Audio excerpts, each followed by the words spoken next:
पंछी रे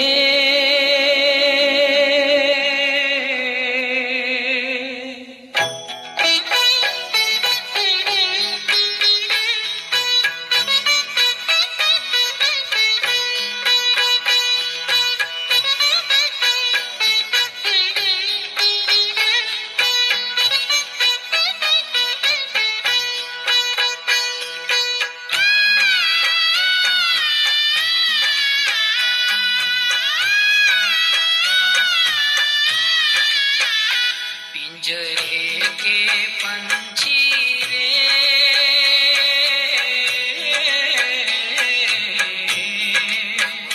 तेरा दर्द न जाने को, तेरा दर्द न जाने को। पिंजरे के पंछी रे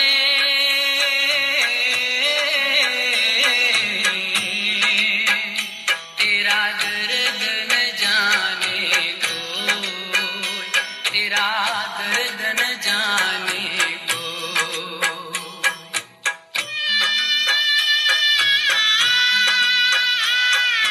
बाहर से तू खामोश रहे तू, भीतर भीतर रोए रे, भीतर भीतर रोए। तेरा दर्द न जाने को, तेरा दर्द न जाने को। पिंजरे के पंछी रे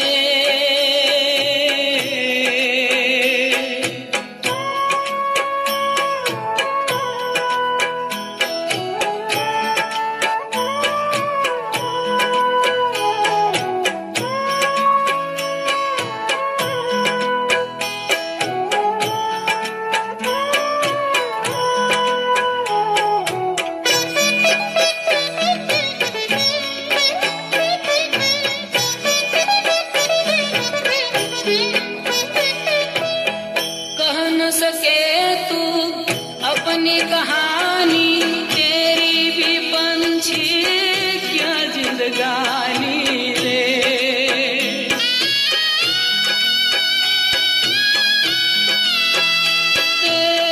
कह न सके तू अपनी कहानी, तेरी भी पंछी क्या जिंदगानी रे।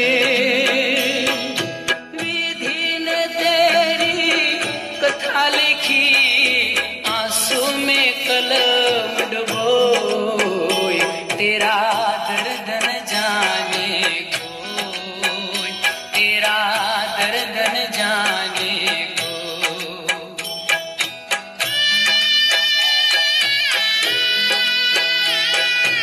बाहर से तू खामोश रहे तू, भीतर भीतर रोए रे, भीतर भीतर रोए। तेरा दर्द न जाने को, तेरा दर्द न जाने को। पिंजरे के पंछी रे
जाने को।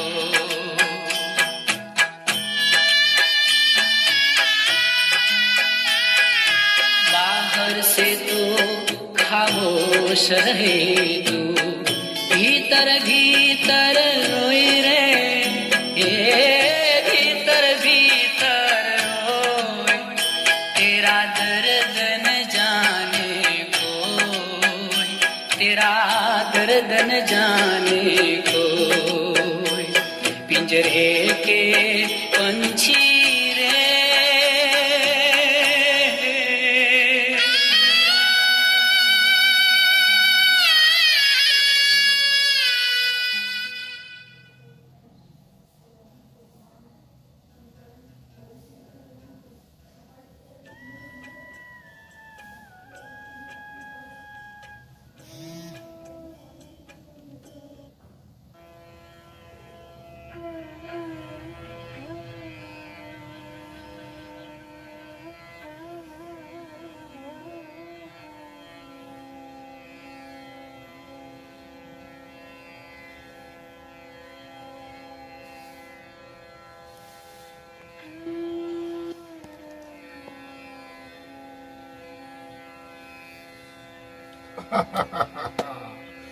आदरणीय महानुभाव, आप सभी का इस आज 25 जुलाई रविवार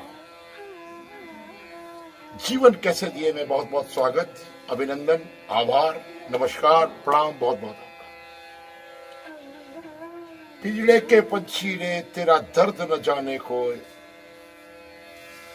बाहर से तू खामोश रहे, भीतर भीतर रोए, तेरा दर्द न जाने को। गीतकार प्रदीप, बहुत ही पुराना और सुंदर मनमोहक भजन। मैंने आपकी नजर, ऐसा जीवन में कई बार ऐसा होता है कि हम आप हर वो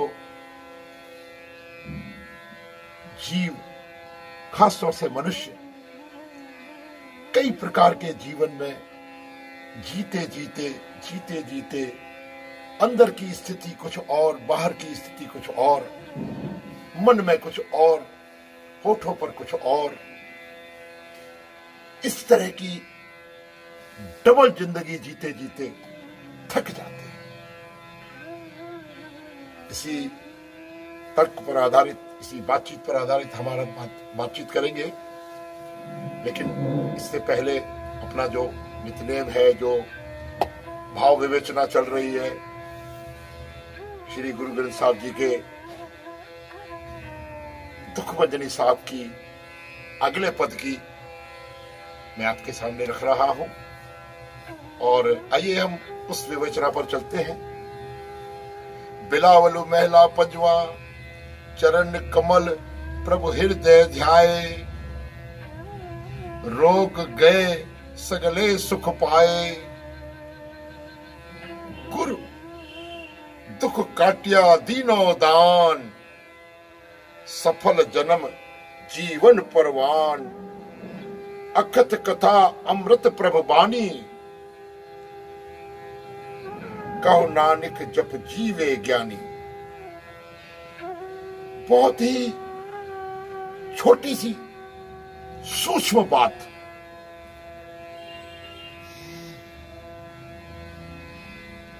ਜਿਹੜੇ मनुष्य प्रभु ਦੇ ਚਰਨਾਂ ਕਮਲਾਂ ਨੂੰ ਹਿਰਦੇ ਵਿੱਚ ਸਿਮਰਦੇ हैं, जो भी व्यक्ति, जो भी मनुष्य सतगुरु के चरण कमल को अपने हृदय में धारण कर कर उसका सुमरन करते हैं, उन्हां दे सारे रोग दूर हो जाते हैं।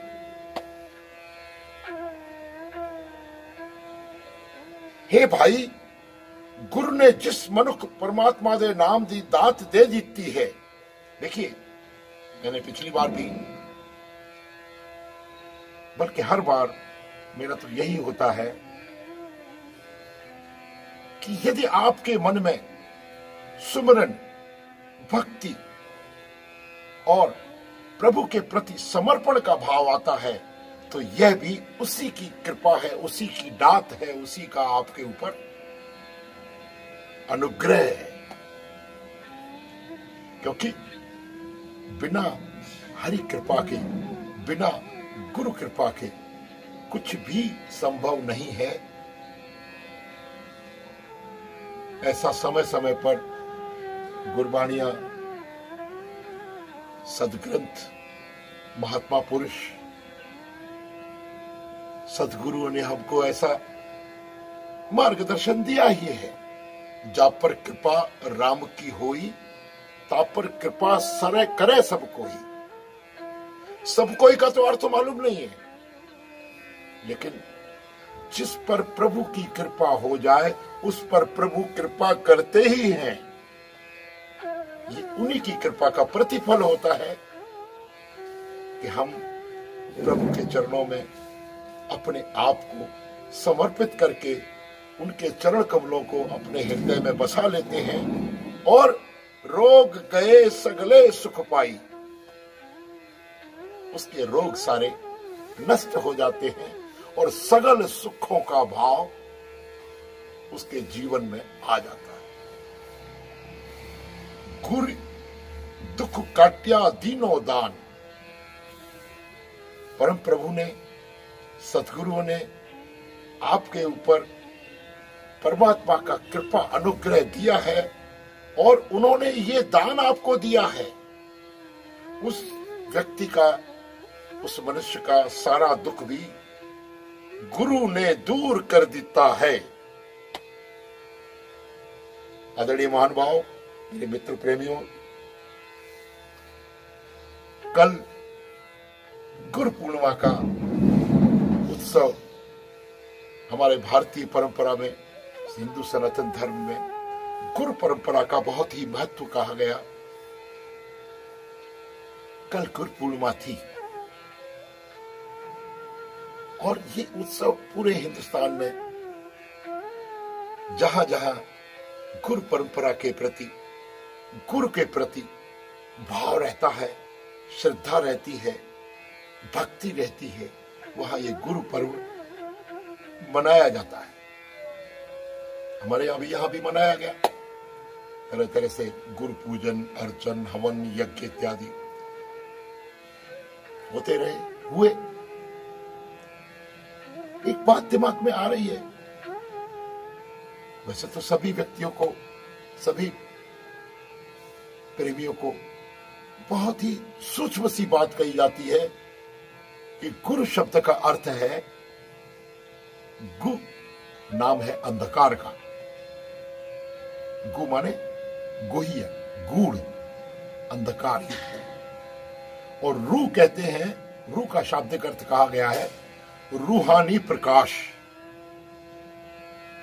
रू, रूबरू, रूह का प्रकाश, रूह यानी अंधकार से प्रकाश की ओर ले जाने वाला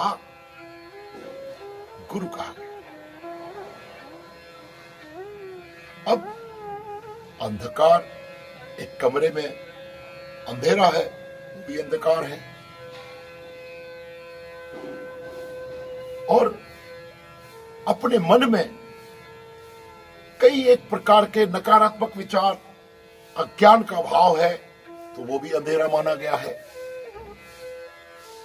तो यहां जो अर्थ है कि अज्ञान के अंधेरे से ज्ञान रूपी दीपक जलाकर प्रकाश कर देने वाला गुरु कहा गया। और ये बहुत ही प्रचलित परिभाषा है गुरु शब्द की। सब अंधारा मिट गया जब दीपक देखा माहे।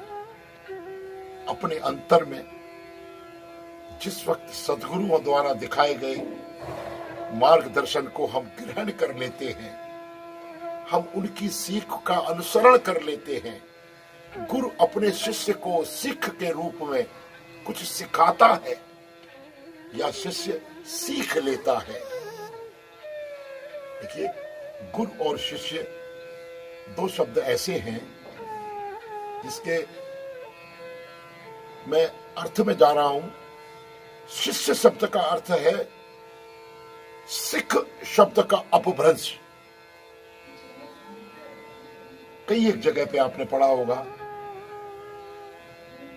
कबीर जी ने भी जगह जगह शिष्य न लिखकर सिख लिखा है, जैसे गुरु कुमार सिख कुंभ है,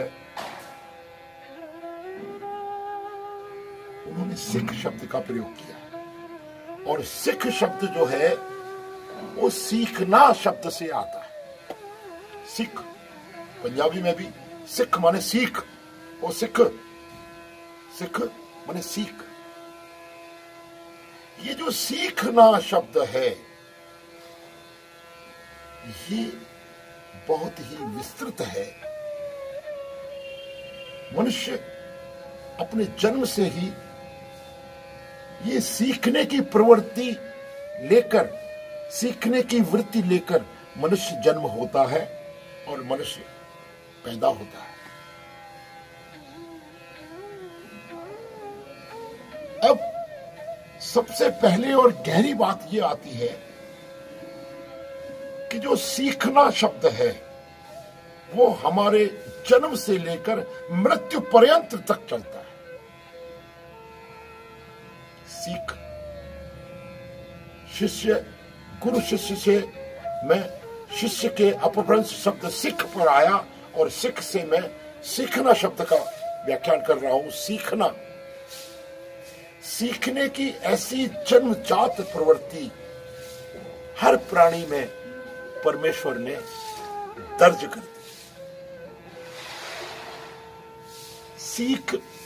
सीखना हर प्राणी, हर जीवधारी अपनी जन्म की पहली सांस से लेकर सीखने की प्रक्रिया उसके अंदर दर्ज हो जाती है। आप चिड़ियों को, पशु पक्षियों को, किसी को भी देखेंगे, उसका अगर आप थोड़ा अनुसंधानिक विवेचना करेंगे अपने मन में, उसको अगर एनालिसिस करेंगे आप, तो आप पाएंगे कि हर जीवधारी सीखने से गहरा ताल्लुक रखता है। सीखना एक ऐसा वृत्ति है, ऐसी वृत्ति है कि बिना सीखने के संभवतः प्राणी मात्र का जन्म दुर्लभ है। शायद ही ऐसा कोई व्यक्ति हो जिसके जीवन में सीखने की प्रवृत्ति न हो और वो जीवधारी हो। देखिए, बहुत गहरा विश्लेषण कर रहा हूं मैं, आप लोगों को कुछ ऐसी बात अपने अनुभव की बता रहा हूं कि सीखना बालक, पशु पक्षी, नवजात पहली सांस से ही सीखना प्रारंभ कर देते हैं। जैसे ही मनुष्य का जन्म होता है, वो मां के गर्भ से बाहर की ओर आता है, इस संसार को देखता है, पहली सांस से ही उसकी सारी ज्ञानेंद्रियां, उसकी सेंसिटिव ऑर्गन्स धीरे धीरे धीरे धीरे काम करने लगते हैं और वो सब सीखते हैं, वो सीखने की प्रवृत्ति में आते हैं। आप देखिए, ध्यान दीजिए, थोड़ा सा सरल है विषय, कोई ऐसा कठिन नहीं है। प्रयास कर रहा हूं उसको और सरल करने का कि हमारे जो सेंसिटिव ऑर्गन्स है, हमारी जो अनुभव की ज्ञानेंद्रियां हैं, यानी जैसे आंखें, नाक, जिह्वा, कर्ण और स्पर्श, इनको सेंसिटिव ऑर्गन कहा जाता है। ये हमारी ज्ञानेंद्रियां कही जाती है। जैसे ही बालक जन्म लेता है, नवजात शिशु, उसकी सबसे पहले आंखें काम करती हैं। उसके बाद क्योंकि वो मां के गर्भ में प्राणवायु नहीं ले पा रहा था, उस वक्त उसका जीवन मां के जीवन से संलग्न था।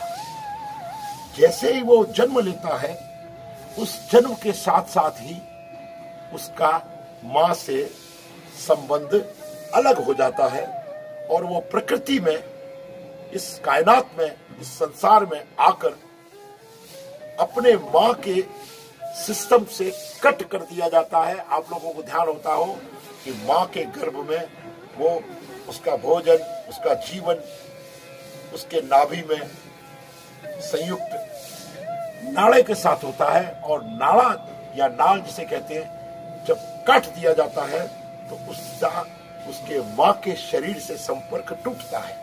और जैसे ही माँ के शरीर से संपर्क टूटता है तो वो इस प्रकृति में अपने जीवन में पहली सांस लेता है, जो सांस उसके अपने सेंसिटिव ऑर्गन्स के द्वारा देखने से, सूंघने से यानी प्राणवायु से, आंखों के देखने से, कानों के सुनने से और जीभ के स्वाद से, अथवा उसके शरीर पर जो स्पर्श इंद्रियां हैं, जो रोम रोम है उसकी जो स्किन है, उसकी जो त्वचा है, वो भी बाहर की प्रकृति की संपर्क में आकर वो सारी की सारी एक्टिवेट हो जाती हैं और मनुष्य का जन्म होता है। और इन 5 ज्ञानेंद्रियों से उसके जीवन में नवजात नवा जीवन पल्लव की तरह से, एक पल्लवित नवे कोमल पत्ती की तरह से वो अस्तित्व में आता है। और उससे यह कहा जाता है कि इस बालक का जन्म हुआ। थोड़ी सी ऐसी विचना है, आप लोग यदि ध्यान दे के बड़े प्रेम से सुन रहे हैं, मुझे बड़ी खुशी है कि आप लोग मुझे सुनते हैं और मेरा अनुभव मैं आपको बताता हूं। मुझे बड़ा प्रसन्नता, अपार प्रसन्नता होती है कि मैं इस तरह से आपके साथ बातचीत में, जीवन कैसे जिए में सदा आपके साथ जुड़ा रहता हूं। बहुत से लोग देख रहे हैं मुझे, मैं सभी का इस्तेकबाल करता हूं। तो ये जो सीखने का प्रोसेस है, जो सीखने की प्रक्रिया है, उस बालक की, विशेष रूप से मनुष्य की जन्म की पहली सांस, उसकी पहली सांस से ये सब प्रक्रिया प्रारंभ होती है। बड़ी ही मार्मिक और सार्थक विवेचना चल रही है। आप सभी लोगों का बहुत बहुत धन्यवाद, आप इतने प्यार से सुन रहे हैं मुझे। अब ये स्थिति जो सीखने की आती है, ये सीखने की प्रक्रिया पहली सांस से प्रारंभ होकर उत्तरोत्तर जैसे जैसे उस बालक का विकास होता है, ये उसकी वृत्तियों में, प्रवृत्तियों में, प्रकृतियों में दर्ज हो जाती है। आइए थोड़ा सा आगे चलते हैं। सबसे पहले संपर्क में उस बालक की उसकी मां आती है।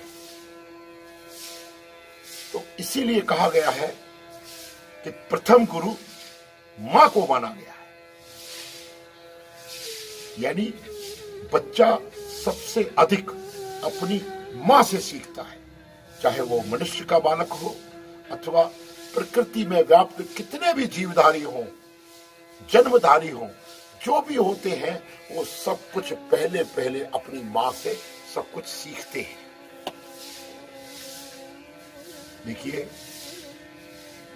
जैसे ही बालक ने जन्म लिया, उसकी ज्ञानेंद्रियों में सर्वप्रथम उसने संसार की प्रकाश को देखा। जीवन के लिए उसको प्राणवायु मिली। उसने इधर उधर की सभी ध्वनियां सुनी। ये देखिए, हमें आपको मालूम नहीं पड़ता, लेकिन वो बालक जो नवजात शिशु है, उसके लिए ये सारी की सारी प्रोसेस, प्रक्रिया प्रारंभ हो चुकी। अब उसके जीवन के लिए मां के गर्भ में तो उसका जीवन मां के खाने पीने से था, लेकिन यदि ये इसने जन्म लिया है और जन्म लेने के बाद उसके अपनी ज्ञानेंद्रियां काम करेंगी, तो सबसे पहले उसको भोजन की, शरीर के विकास के लिए भोजन की आवश्यकता होती है, जो वो जीभ द्वारा, रसना द्वारा, जिह्वा द्वारा ग्रहण करता है। और सर्वप्रथम बालक को मां का दूध दिया जाता है, जिससे उसके शरीर की संरचना विकसित हो। कितनी अच्छी बात ये हमारे आपके जीवन में हमें आज सुनने को मिल रही है फिर उत्तरोत्तर हर क्रियाविधि, हर गतिविधि वो बच्चा अपनी माँ से और अपने पिता से सीखता है। इसीलिए कहा गया है माता पिता सर्वप्रथम गुरु माने गए। सीखने की प्रक्रिया वो बालक अथवा कोई भी जीवधारी अपनी माँ से सीखता है। आगे चलती है बात, ये सीखने के साथ साथ ही उसके अंदर जो सीखने की प्रवृत्ति जन्म से लेके, गर्भ से लेके परमेश्वर ने उसको दी है, वो उत्तरोत्तर विकसित होती है। बच्चा जब दिनों में होता है, फिर वो महीनों का होता है, फिर वो वर्षों का होता है, फिर वो वर्ष व्यतीत होते रहते हैं, उसका उत्तरोत्तर उसका विकास होता है। उस बालक का जीवन का, उसका शारीरिक विकास भी होता है, उसका बौद्धिक विकास भी होता है। वो सब अनुभव सीख सीख कर उत्तरोत्तर उसका विकास होता है। तो ऐसी प्रक्रिया जो सीखने से प्रारंभ होकर, और मैं आपको और एक गहरी बात बता दूं कि ये प्रक्रिया उस बालक के, उस जीवधारी के या उस मनुष्य के मृत्यु पर्यंत तक चलती है। यानी पहली सांस से लेके अंतिम सांस तक उसका ये सीखना प्रक्रिया में उसके जीवन के साथ साथ टका हुआ है, बंधा हुआ है, लगा हुआ है, संलग्न है। इस सीखने की प्रवृत्ति को समय समय पर अपने जीवन में हम हमारे सद्गुरुओं द्वारा, हमारे मार्गदर्शकों द्वारा, पिता, माता, बंधु, बांधव, संबंधी, रिश्तेदार, सबसे हम सीखते हैं। और यहां एक और थोड़ी सी बात जुड़ रही है कि जो भी चीज कोई सिखाता है वो गाहे बजाए दृश्य और अदृश्य रूप से, प्रत्यक्ष और अप्रत्यक्ष रूप से उसका गुरु कहलाता है। क्योंकि ज्ञान रूपी जो भी अज्ञान अंजन गुरु दिया, अज्ञान अंधेर विनाश कर कृपाते संत भेटिया नानक दे। ये सबसे गहरी और अप्रतिम बात है कि जो भी कुछ हम सीखते हैं वो हम किसी भी प्रकार के गुरु से ही सीखते हैं। चाहे माता गुरु हो, चाहे पिता गुरु हो, चाहे शिक्षक गुरु हो, ये सारी स्थितियां हम लोग सीखते हैं। और जितनी प्रकार से हम ये सीखना हमारे अंदर दर्ज होता रहता है, उतने ही प्रकार के हमारे जीवन में गुरुओं का पदार्पण होता रहता है। आध्यात्मिक दृष्टिकोण से यदि हम कहें कि हमारे जीवन में आध्यात्म की दृष्टि से, हमारे जीवन में अध्ययन की दृष्टि से, अध्यापन की दृष्टि से जो भी कुछ हमें सीखने को मिलता है वो हमारे गुरुओं द्वारा मिलता है, हमारे अध्यापकों द्वारा मिलता है और हमारे टीचर्स द्वारा मिलता है, जिससे हम सीखते हैं। थोड़ा सा और बड़े होते हैं तो वो धीरे धीरे करके जिंदगी के सभी क्रियाकलाप, कहते नहीं भाई हमें हमारे ये जीविका के उपार्जन में हमने ये सीखा तो हमारे ये गुरु हैं, हमने ये धंधा सीखा तो ये इसमें धंधे में हमारे गुरु हैं, इत्यादि इत्यादि। ये प्रोसेस गुरु और शिष्य के बीच, यानी सिखाने वाले और सीखने वाले के अंतर्गत दर्ज होती रहती है। और इस गुरु नाम के शब्द को सार्थकता मिलती है कि जितना भी हमारे अंतर मन में जो भी अज्ञान का अर्थ है जो हम नहीं जानते, अज्ञान का अर्थ ये नहीं है कि मूर्ख है, अज्ञानी है, नहीं, जो हम नहीं जानते उसको ज्ञान का प्रकाश देने वाला अथवा उसको ज्ञान के रूप में हमारे अंदर, हमारे जीवन में दर्ज करने वाला, हमको सिखाने वाला हमारा गुरु कहा जाता है। मित्रों, बंधुओं, प्रेमियों, जीवन में बहुत कुछ हम केवल और केवल उन गुरुओं के माध्यम से सीखते हैं जो समय समय पर हमको हमारे जीवन में मार्गदर्शन देते हैं। थोड़ा सा और आगे बढ़ती है बात। अब गुरु और सतगुरु का थोड़ा सा मैं अंतर आपको बताता हूं। सत ज्ञान, सद व्यवहार, सद ये संबंधित जितनी भी बातें हम सीखते हैं यदि किसी से, सत, सत से अर्थ है सच्चिदानंद, यानी परमेश्वर, यानी आध्यात्म, यानी उस परम पिता परमेश्वर जिसने इस संपूर्ण कायनात का निर्माण किया है, उससे संबंधित जो भी ज्ञान है, लौकिक ज्ञान तो हम उन गुरुओं से सीखते ही हैं जो सामाजिक है, जो हमारे व्यवहारिक है, जो हमारे व्यवसायिक है, उनसे गुरुओं से गुरु जो सिखाए वो गुरु।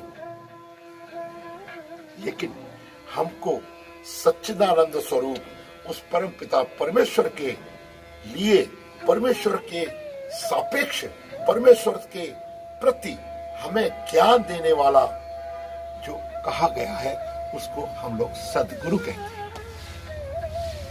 ये सद्गुरु हमारे जीवन में तरह तरह से, गुरु बृहस्पति के भी 32 गुरु माने गए, यानी इस कायनात में, इस प्रकृति में सर्वाधिक गुरु, सर्वोत्तम गुरु, सर्वोच्च गुरु माना गया गुरु बृहस्पति को।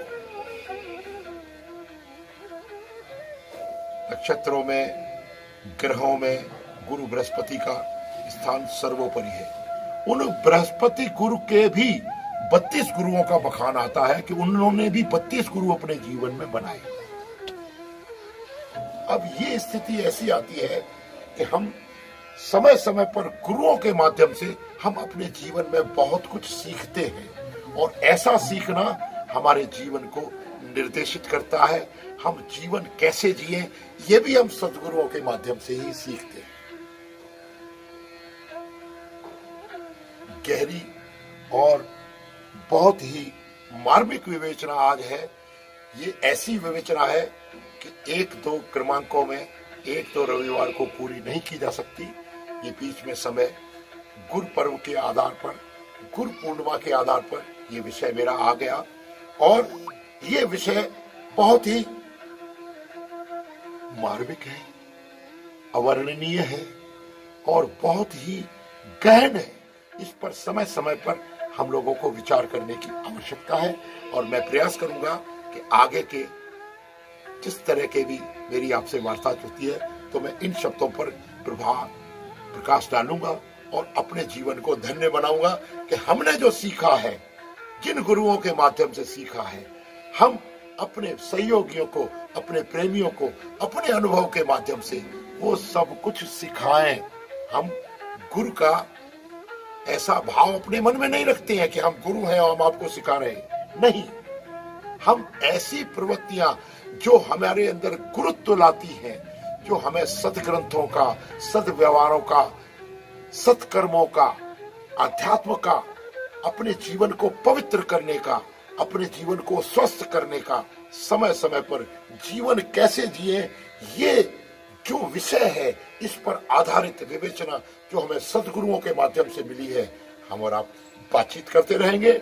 हमारी आज की सभा समापन की ओर मैं प्रयास कर रहा हूं कि इस पद को पूरा करूं। गुरु दुख काट्या दीनो दान, गुरु दुख काट्या, गुरु ने हमारे संपूर्ण दुखों को काट दिया है। कैसे काट दिया है इसकी भी हम विवेचना करेंगे।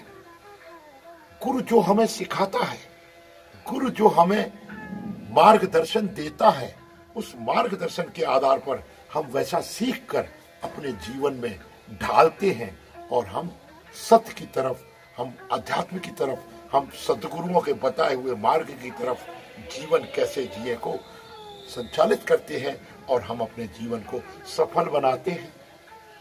ये वार्ताएं चलती रहेंगी।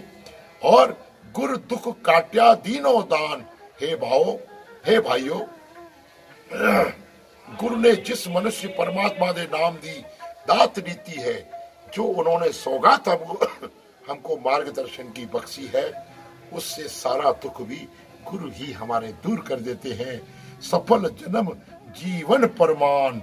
और उस मनुष्य की जिंदगी कामयाब हो जाती है जिसको सदगुरुओं का मार्गदर्शन मिल जाता है। ध्यान रहे, मार्गदर्शन उन्हीं लोगों को मिलता है जिस पर गुरु की कृपा होती है। अकथ कथा अमृत प्रभु वाणी, परमात्मा की कथा अकथ है, अतः वाणी अमृत समान है। गुरुओं के द्वारा समय समय पर मार्गदर्शन करने वाली वाणी, मार्गदर्शन देने वाली वाणी अमृत समान है। कहो नानक जप जीवे ज्ञानी। ऐसा गुरु नानक देव जी कहते हैं कि ज्ञानी भगत उस प्रभु का नाम जप के जीवदे हन।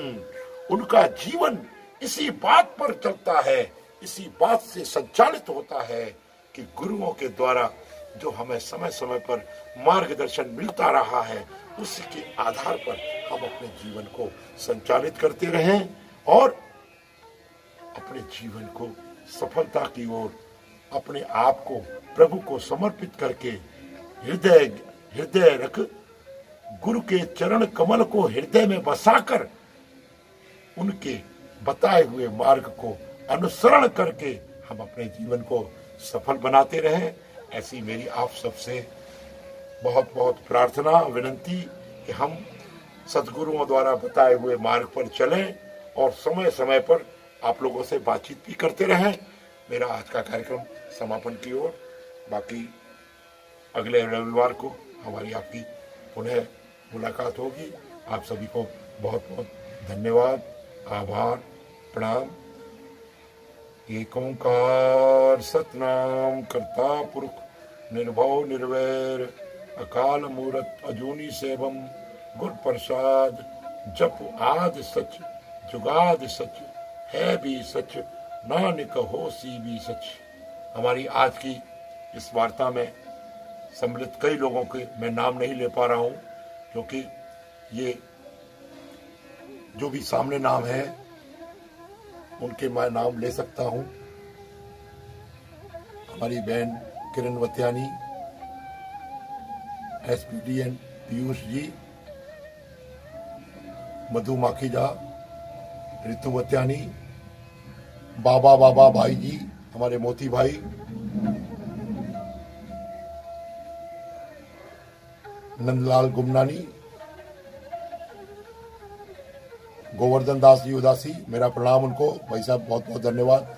आपका कल जन्म दिवस था, मैं आपको बहुत बहुत बधाइयां देता हूं, शुभकामनाएं देता हूं। आपका जीवन सदैव खुशियों से, स्वास्थ्य से संपूर्ण भरा रहे, मेरी ऐसी शुभकामनाएं। आदरणीय भाई साहब गोवर्धन जी, दिलीप जी, आपका बहुत बहुत धन्यवाद। अनिल टहलियानी जी, मेरे अपने पुत्र, दामाद पुत्र, बहुत बहुत धन्यवाद कि मुझे देख रहे हैं। इन सभी का इस्तकबाल करते हुए भाई गोपी चंद जी सचदेव, डॉक्टर साहब, इंद्रलाल जी माखीजा, मुकेश मोटवाणी, रानी मोटवाणी, श्रीचंद भावनानी इत्यादि सभी लोग, संजय हिंदुजा, मनोहर तनवानी, मंजू भट्टीजा, आप सभी को बहुत बहुत आभार। गुरु पूर्णिमा की बहुत बहुत विशेष विशेष शुभकामनाएं। इस गुरु गद्दी से आज हम साईं आवतराम धाम से ये कार्यक्रम चल रहा है। आप सभी लोगों का बहुत बहुत आभार, नमस्कार।